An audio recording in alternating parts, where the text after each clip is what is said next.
मैं अहमदास पलांगे सीजी शिक्षा में आपका स्वागत करता हूं। हम देख रहे हैं रसायन विज्ञान 12वीं का तीसरा चैप्टर जिसका नाम है वैद्युत रसायन। और हम इस चैप्टर में लगभग जो है बहुत सारा टॉपिक क्लियर कर चुके हैं। ये आपका लास्ट टॉपिक है। ये है संक्षारण को प्रभावित करने वाले कारक।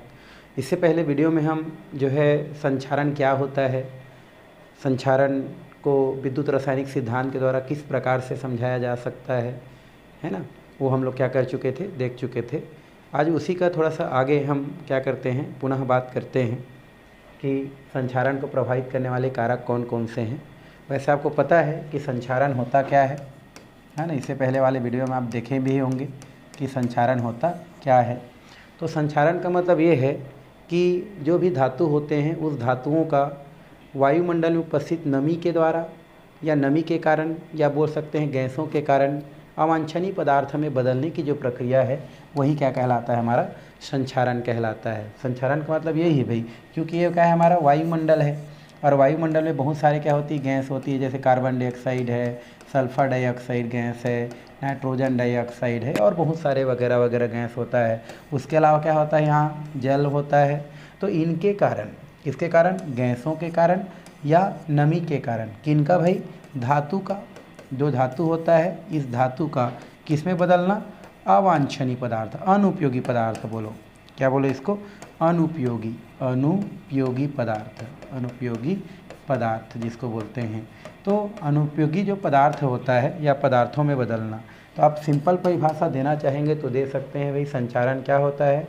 तो वायुमंडल में उपस्थित जो भी गैस है या जो नमी है उसके कारण, उसके उपस्थिति के कारण धातु का अनुपयोगी पदार्थ में जो बदलना है वही आपका क्या कहलाता है, संक्षारण कहलाता है, संक्षारण कहते हैं। ठीक है। और अगर क्वेश्चन आता है ना कि संक्षारण को प्रभावित करने वाले कारक लिखिए बोल के, तो आप पहले संक्षारण की परिभाषा लिखेंगे भाई। कई बच्चे ऐसे होते हैं कि जैसे पूछा है कि संक्षारण को प्रभावित करने वाले कारक क्या होते हैं, तो डायरेक्ट वहीं से फिर लिखना स्टार्ट कर देते हैं, है ना, कि प्रभावित करने वाले कारक निम्न हैं और फिर उसको लिखना स्टार्ट करते हैं। ऐसा नहीं है।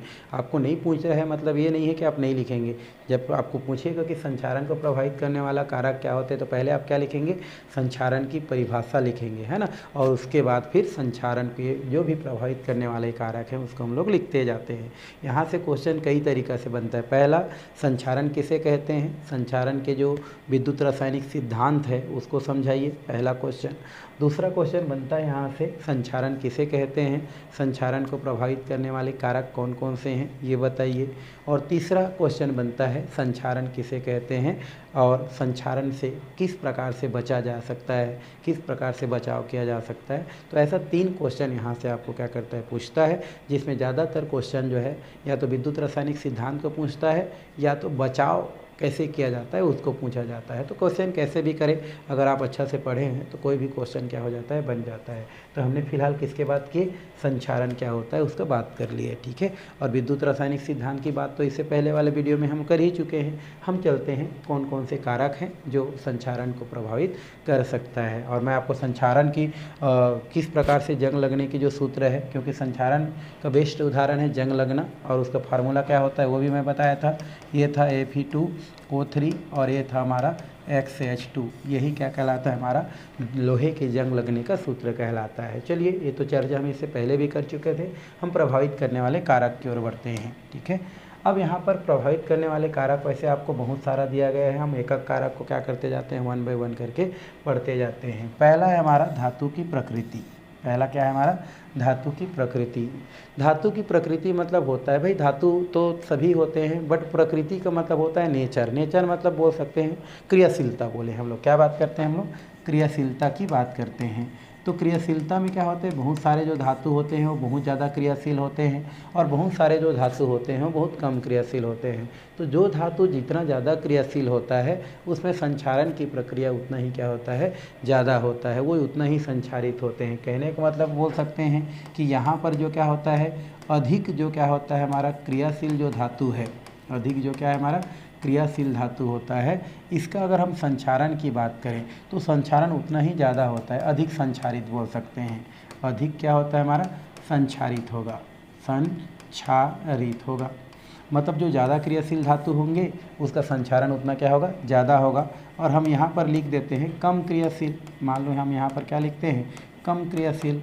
तो कम क्रियाशील जो धातु हैं, यहाँ पर हम धातु लिख देते हैं और यहाँ पर भी धातु लिख देते हैं।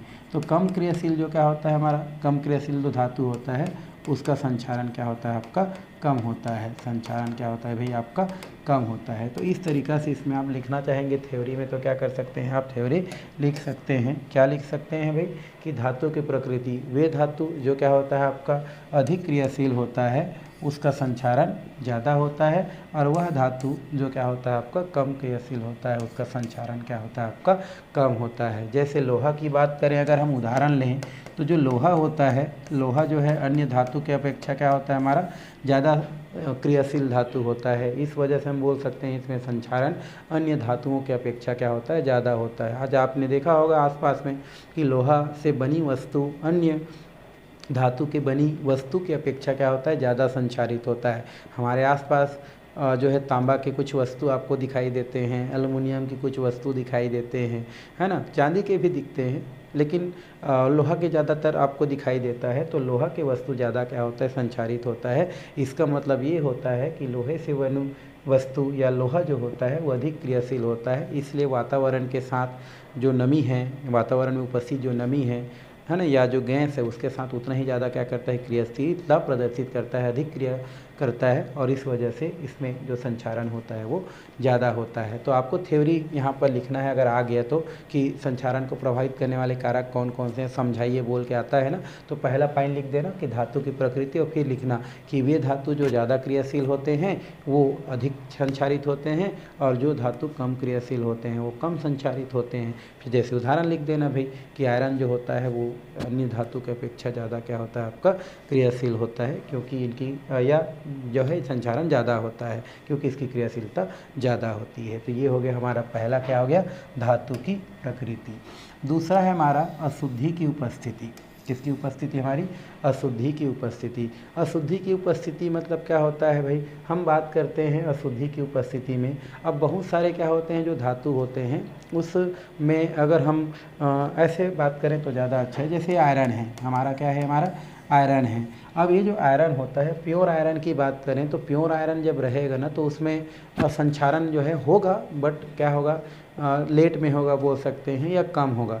लेकिन आजकल डुप्लीकेट माल आ जा रहा है ना, डुप्लीकेट हमारा लोहा आ जा रहा है। डुप्लीकेट लोहा का मतलब होता है कि इसमें अन्य धातु क्या कर दिया जाता है, मिला दिया जाता है, और मिला के जब क्या किया जाता है, आयरन को तैयार किया जाता है, तो उस स्थिति में जो आयरन होता है वो प्योर नहीं रह जाता है, बल्कि क्या हो जाता है, वो अशुद्धि युक्त हो जाता है। तो उस स्थिति में इस आयरन का जो संचारण होता है वो संचारण अपेक्षाकृत क्या हो जाता है आपका, बढ़ जाता है। जैसे अशुद्धि क्या होता है, किसी धातु में मिलाया जाता है या धातु में कोई अन्य अशुद्धि मिला दिया जाता है तो उसमें छोटे छोटे संचारण सेल बन जाता है भाई, छोटे छोटे क्या बन जाता है, संचारण सेल बन जाता है। और जैसे ही संचारण सेल बनते हैं वैसे वैसे उनकी जो क्या होती है आपकी जो संचारण की प्रक्रिया है वो क्या हो जाती है आपकी, बढ़ जाती है। छोटे छोटे संचारण सेल का मतलब क्या होता है, जैसे हमारा लोहा है, अगर ये थोड़ा सा अशुद्धि युक्त है तो यहाँ पर बहुत सारे क्या बन जाएंगे, छोटे छोटे संचारण सेल बन जाएंगे। मतलब यहाँ पर इलेक्ट्रॉन क्या करेंगे, डोनेट करेंगे, इलेक्ट्रॉन एक्सेप्ट करेंगे, मतलब कई एनोड के जैसा,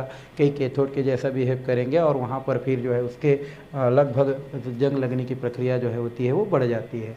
तो यहाँ पर अशुद्धि की उपस्थिति में आपको ये लिखना है कि अशुद्धि की उपस्थिति में जो धातु होता है उसमें छोटे छोटे क्या हो जाते हैं, संचारण सेल बन जाते हैं, और उस स्थिति में फिर जो है उस धातु की जो क्या होती है, संचारण की जो प्रक्रिया होती है वो क्या हो जाती है आपकी, ज़्यादा हो जाती है या बढ़ जाती है। और जो हमारा अशुद्धि होती है वो क्या होती है हमारी, जैसे आयरन में आप क्या मिला दिए, तांबा मिला दिए, या आयरन में किसी अन्य धातु को मिला दिए, तो उस स्थिति में जो क्या होती है हमारी जो आयरन बनती है वो अशुद्धि युक्त होती है, जिसमें छोटे छोटे संचारण सेल बन जाती है, और उस स्थिति में उसकी जो संचारण होने की जो दर है वो क्या हो जाती है, बढ़ जाती है। तो इसमें भी आप थ्योरी में लिख सकते हैं भाई कि जो संचारण अशुद्ध, अगर किसी धातु में अशुद्धि उपस्थित है तो उसमें छोटी छोटी संचारण सेल बनती है, और इस कारण से उसमें संचारण की जो दर है वो क्या हो जाती है, बढ़ जाती है। मैं थ्योरी नहीं लिखा रहा हूँ भाई, मैं समझा रहा हूँ, आप समझ के क्या कर सकते हैं, इसको लिख सकते हैं। चलिए नेक्स्ट की ओर चलते हैं हम लोग। ये है वायुमंडल की प्रकृति।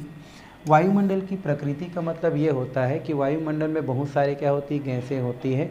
जब वायुमंडल में इन गैसों की मात्रा जब क्या हो जाती है, बढ़ जाती है, जैसे वायुमंडल में हम बात करें तो सल्फर डाइऑक्साइड है, कार्बन डाइऑक्साइड है, उसके अलावा आप नाइट्रोजन डाइऑक्साइड लेना चाहेंगे तो ले सकते हैं। फिलहाल हम दो की ज़्यादा बात करते हैं।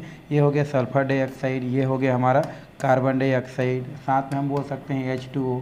ऐसे कुछ क्या होती है, हमारी गैसें होती है, या जो क्या होती है, नमी युक्त जो वायु होती है, उसमें संक्षारण की प्रक्रिया क्या होती है, ज़्यादा होती है। नमी युक्त वायु बोल सकते हैं, वायु युक्त जो वायुमंडलीय स्थिति बोल सकते हैं, तो उसमें संक्षारण की क्रिया क्या होती है, ज़्यादा होती है। जैसे अभी हम बरसात के दिन की बात करें, बरसात के दिनों में क्या होता है, वायुमंडल में आपका नमी ज़्यादा होता है, गैस तो होता ही है, साथ में नमी ज़्यादा होता है, तो उस स्थिति में संक्षारण की दर क्या हो जाती है, आपकी बढ़ जाती है। बट शुष्क वातावरण की बात करें, गर्मी की बात करें, तो गर्मी के दिनों में क्या होती है, वातावरण शुष्क होती है, नमी की उपस्थिति कम होती है, तो उस स्थिति में जो धातु होती है, उस धातु की जो संक्षारण होती है वो बहुत क्या होती है, कम होती है। या आप ये बोल सकते हैं कि जो अम्लीय जगह है, अम्ल युक्त जगह है, लवण युक्त जगह है, क्षारीय युक्त जगह है, ऐसे जगहों पर भी संक्षारण क्या होती है, आपकी ज़्यादा होती है ना। जैसे आप बता सकते हैं कि जहाँ पर जो पशु जहाँ पर क्या की जाती है, बांधी जाती है, वहाँ पर देखें तो नमी युक्त जगह होती है, अम्लीय लवण युक्त जगह होती है, तो वहाँ पर संक्षारण क्या होती है, आपकी ज़्यादा होती है। लेकिन अगर सूखा जगह है तो वहाँ पर संक्षारण आपको क्या होती है, कम होती है। तो वायुमंडलीय प्रकृति का मतलब यही होता है कि वह वायुमंडलीय किस प्रकार से है, नमी युक्त है, अम्लीय युक्त है, क्षारीय युक्त है या लवण युक्त है। अगर ऐसे वातावरण हो तो उस स्थिति में संक्षारण क्या होती है, आपकी ज़्यादा होती है। और अगर शुष्क वातावरण हो, है ना, अर्थात उसमें नमी ना हो, अन्य माध्यम ना हो, लवण अम्ल क्षार का, तो उस स्थिति में वहाँ पर संक्षारण क्या होती है, आपकी कम होती है। तो ये जो तीसरा पॉइंट है उसमें यही लिखी जा सकती है।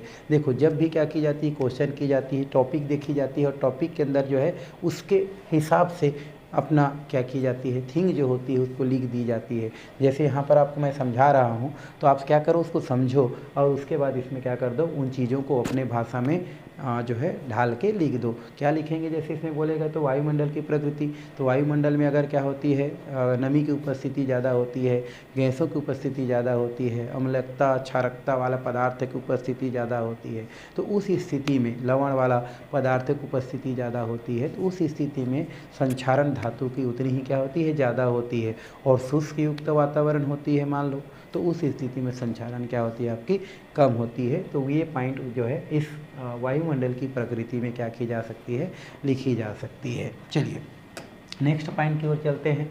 धातुओं की विकृति, धातुओं की क्या है, विकृति। धातुओं की विकृति का मतलब होता है आपका उसका टेढ़ापन बोल सकते हैं, खुरदुरा युक्त धातु बोल सकते हैं, तो उससे भी क्या होती है, संक्षारण पर विशेष जो है आपका प्रभाव पड़ती है। मान लेते हैं कि कोई धातु लेते हैं, वो बिल्कुल क्या है, सपाट है, चिकना है, तो उस स्थिति में सपाट वाले जो हमारा धातु हैं इसकी बात करें, या इस प्रकार के क्या होती है, थोड़ा टेढ़ी मेढ़ी जो धातु होती है उसकी बात करें, तो ये जो सपाट वाले धातु हैं, इस सपाट वाले धातु में संक्षारण की जो प्रक्रिया होती है वो किसके अपेक्षा, ये विकृत युक्त जो धातु होती है उसके अपेक्षा क्या होती है, कम होती है। क्यों, क्योंकि विकृत युक्त जो धातु होती है उसमें जो भी नमी है या गैस है उनको क्या होती है, रुकने का मौका मिल जाती है और वहाँ पर रुक जाती है। इस वजह से उनमें संक्षारण आपको ज़्यादा देखने को मिलती है। लेकिन जो बिल्कुल क्या होती है, सपाट होती है, थोड़ा सा समतल सतह वाला होती है, ऐसे धातुओं में आपका संक्षारण का आपको कम देखने को क्या होती है,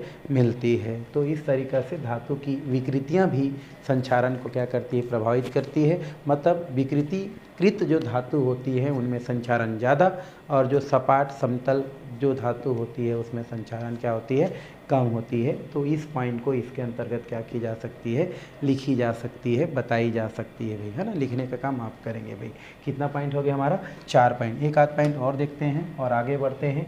दूसरा है विद्युत अपघट्य की उपस्थिति। इसके बाद नेक्स्ट दिया है कौन सा, विद्युत अपघट्य की उपस्थिति। वैसे आपको पता है कि बहुत सारे क्या होते हैं, विद्युत अपघट्य होते हैं, जैसे प्रबल विद्युत अपघट्य हैं, है ना, प्रबल विद्युत अपघट्य। वैसे आपको पता है विद्युत अपघट्य क्या होता है, आप इसी लेसन में क्या कर चुके हैं, पढ़ चुके हैं। तो यहाँ पर प्रबल विद्युत अपघट्य है, दुर्बल विद्युत अपघट्य हैं, है ना। ये सब विद्युत अपघट्य की उपस्थिति में संक्षारण क्या होती है, ज़्यादा होती है। प्रबल में जैसे HCl हो गया, है ना, हमारा हाइड्रोक्लोरिक अम्ल हो गया, सल्फ्यूरिक अम्ल हो गया, है ना। उसके अलावा सोडियम हाइड्रोक्साइड हो गया, है ना, ये हो गया आपका KOH हो गया। तो इनकी उपस्थिति में संक्षारण क्या होती है आपकी ज़्यादा होती है। दुर्बल विद्युत अपघट्य में देखेंगे तो CH3COOH है, NH4OH है। तो ये हमारे क्या होते हैं, कुछ विद्युत अपघट्य होते हैं, और इन विद्युत अपघट्य की उपस्थिति जहाँ पर ज़्यादा होती है वहाँ पर संक्षारण की दर क्या होती है आपकी ज़्यादा होती है, और जहाँ पर इनकी मात्रा क्या होती है आपको कम होती है वहाँ पर संक्षारण कम होती है। जैसे हम लोग नमक की ही बात करें, अगर नमक की हम बात करते हैं तो नमक जो होता है ये एक लवण युक्त पदार्थ है, एक लवण है, और ये एक विद्युत अपघट्य पदार्थ होता है।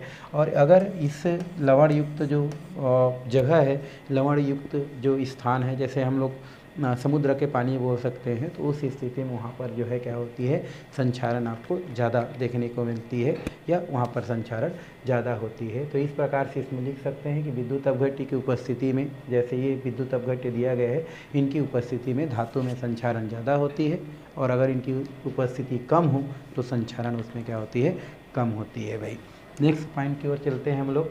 ये तो इतना में आपका क्या हो गया, लगभग जितना भी आपका जो संक्षारण से या संक्षारण को प्रभावित करने वाले कारक है वो 4-5 पॉइंट में कि इस प्रकार से लिखी जा सकती है। और भी बहुत सारा पॉइंट है, बट इतना पॉइंट काफ़ी है।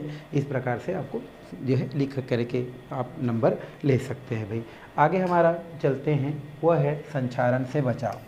संक्षारण से बचाव, संक्षारण से बचाव कैसे करेंगे आप, है ना। कई तरीका है जिससे आप संक्षारण को क्या कर सकते हैं, बचा सकते हैं। पहला है रोधिका रक्षण।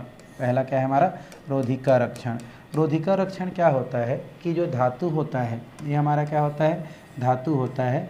इस धातु को आप संक्षारण से बचाने के लिए क्या क्या करते हैं, तो रोधिका रक्षण के अंदर पहला तो ये होता है कि हम उसमें क्या कर देते हैं, तेल क्या कर देते हैं हम लोग, पहले तो पॉलिश चढ़ा देते हैं, है ना। क्या कर सकते हैं, इसको पॉलिश चढ़ा देते हैं, पॉलिश लगा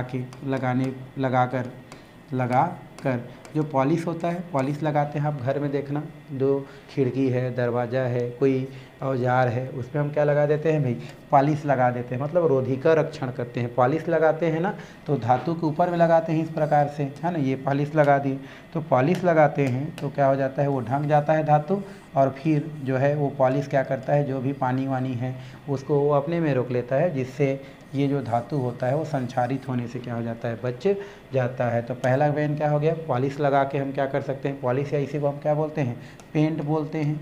तो पेंट लगा के क्या कर सकते हैं आप, जो है धातु को संक्षारण से बचा सकते हैं, जो रोधिका रक्षण के अंतर्गत आता है। दूसरा आप ग्रीस क्या कर सकते हैं, ऊपर में क्या कर सकते हैं, लगा सकते हैं भाई, ग्रीस देखे हैं, है ना। तो ग्रीस लगा कर के बोल सकते हैं, ग्रीस लगा कर किसका मतलब ये होता है कि हमारा जो धातु होता है उस धातु के ऊपर क्या लगा दो, ग्रीस लगा दो। ग्रीस लगाने से वो लगभग चिकना हो जाता है, जो भी नमी है या जो भी गैस है उनको वहाँ पर रुकने नहीं देता है। तो इस तरीक़ा से रोधिका रक्षण, जैसे पॉलिश लगाना, पेंट लगाकर, ग्रीस लगाकर, या आप बोल सकते हैं तेल का भी क्या कर सकते हैं, इस्तेमाल कर सकते हैं। तेल को यूज करके, उपयोग करके आप क्या कर सकते हैं, संक्षारण को क्या कर सकते हैं, आप बचा सकते हैं, या संक्षारण होने से बचाया जा सकता है। तो क्वेश्चन अगर आता है कि भाई संक्षारण से आप कैसे बचाव करेंगे, तो पहला लिखेंगे रोधिका रक्षण। रोधिका रक्षण मतलब होता है धातु के ऊपर में कुछ क्या करना, परत चढ़ाना, लेप चढ़ाना, है ना। तो यहाँ पर रोधिका रक्षण में हम क्या कर सकते हैं, पॉलिश लगा सकते हैं संक्षारण से बचाने के लिए।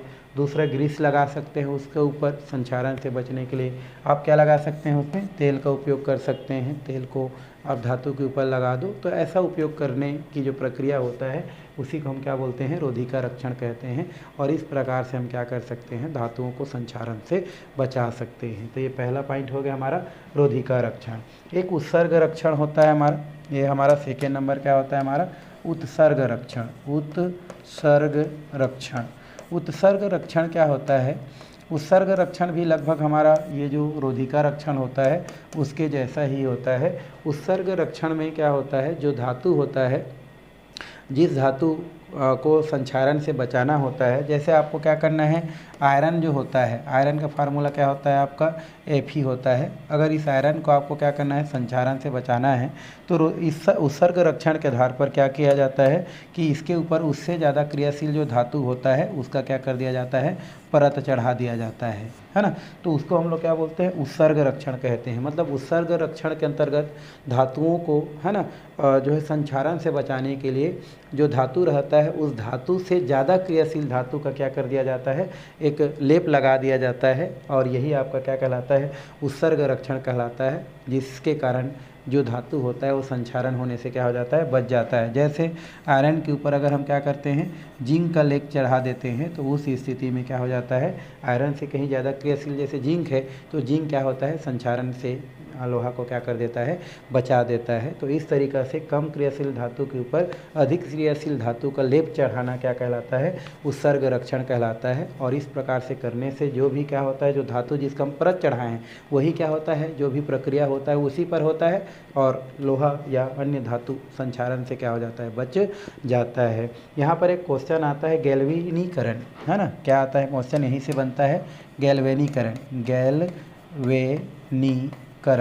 ये जो गैल्वेनीकरण होता है इसका मतलब ये होता है कि जो भी क्या होता है, जो आयरन होता है उस आयरन के ऊपर अगर हम जिंक धातु का क्या कर देते हैं, अगर लेप लगा देते हैं, परत चढ़ा देते हैं, तो उस स्थिति को ही हम क्या बोलते हैं, गैल्वेनीकरण के नाम से जानते हैं। तो ये जो लोहा है इसके ऊपर जिंक धातु जो उससे ज़्यादा क्रियाशील है उसका क्या चढ़ाना, परत चढ़ाना, लेप चढ़ाना, यही आपका क्या कहलाता है, गैल्वेनीकरण कहलाता है। और यहाँ पर अगर लिखते हैं तो इस प्रकार से लिखा जा सकता है, Zn ये बनाता है Zn2+ चार्ज, और 2 इलेक्ट्रॉन क्या करता है, डोनेट कर देता है। यहाँ पर क्या हो रहा है, इसका ऑक्सीकरण हो रहा है ना। यहाँ पर हम देखें आयरन का, तो आयरन भी क्या करता है, हमारा इलेक्ट्रॉन क्या करता है भाई, डोनेट करता है, ये भी 2 आयन बनाता है। यहाँ पर भी इसका ऑक्सीकरण होता है, बट इस आयरन के ऊपर हम किसको लगा दिए हैं, जिंक को लगा दिए हैं, तो जिंक क्या करता है, क्षति पहुँचता है, और आयरन क्या होता है, उससे बच जाता है। ये हो गया उत्सर्ग रक्षण। कितना पॉइंट हो गया भाई, 2 पॉइंट। एक हो गया रोधिका रक्षण और ये हो गया उत्सर्ग रक्षण। अब अगर हम देखें नेक्स्ट पॉइंट की अगर बात करें तो और भी बहुत सारा है, जैसे विद्युतीय रक्षण होता है, आप इसका प्रयोग कर सकते हैं। 3rd नंबर अगर हम जाएं, है ना, 3rd नंबर जाएं तो ये विद्युतीय रक्षण होता है भाई। 3rd नंबर एक ठो देख देते हैं, विद्युतीय रक्षण। विद्युतीय रक्षण क्या होता है हमारा, विद्युतीय रक्षण का मतलब ये होता है, इस प्रकार का जो क्या होता है, रक्षण होता है, वो उन जो है धातुओं के लिए उपयोग में लाया जाता है जो ज़मीन के अंदर क्या होती है, गड़ी होती है। ज़मीन के अंदर जो पाइप होती है, जो पानी ले जाने में या अन्य कोई भी पदार्थ ले जाने में क्या होती है, उपयोग में लाई जाती है। तो उन पाइपों को, उन धातुओं के पाइपों को क्या करने के लिए, जो ज़मीन के अंदर क्या हुए है, गड़ी हुई है, उनको बचाने के लिए हम जो है जिस प्रयोग की उपयोग की जाती है वो विद्युतीय रक्षण कहलाती है।